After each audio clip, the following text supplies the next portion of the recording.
It looked a little more like 1940 than 1960, but this is how Sears Roebuck got into the pocket transistor radio game.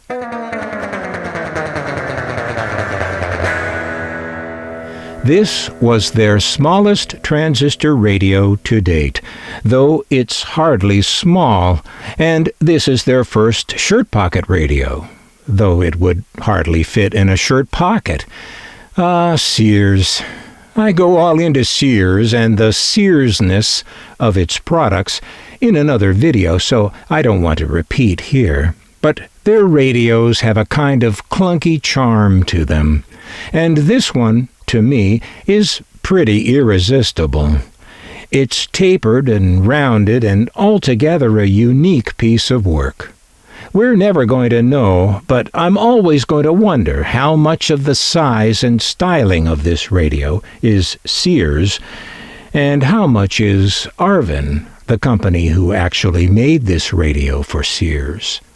Either way, it has what I guess we could call Midwestern styling through and through.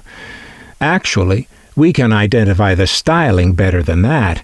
In these mid-century styling examples, we can see where this radio has much more in common with the streamform and taperform styles of the 1930s and 40s than anything newer.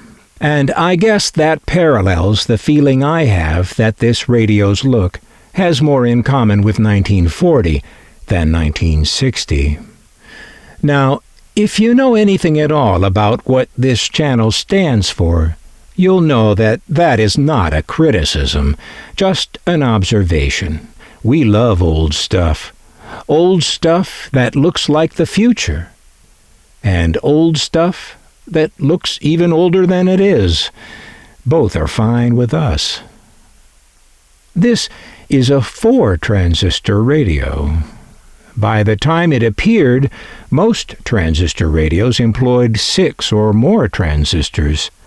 The Sears catalog says that the radio outperforms most 5-transistor sets we've seen. Well, there weren't many of those, so that's not much of a boast. How it stacks up against the average 6-transistor would be a more useful measure, but they don't say.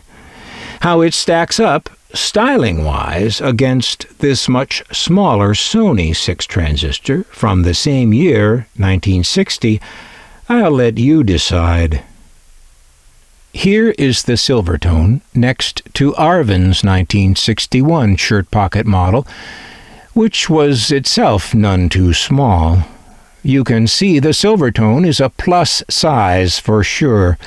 And for comparison, again next to the Arvin, here's Silvertone's next entry into the shirt pocket field, the 1960 model 1203, which is a radio considerably slimmed down from the 1201. The box is all about shipping, and not at all about display, so it's not much to look at. Because of that, few were saved. That makes them rare. Not particularly valuable, but rare.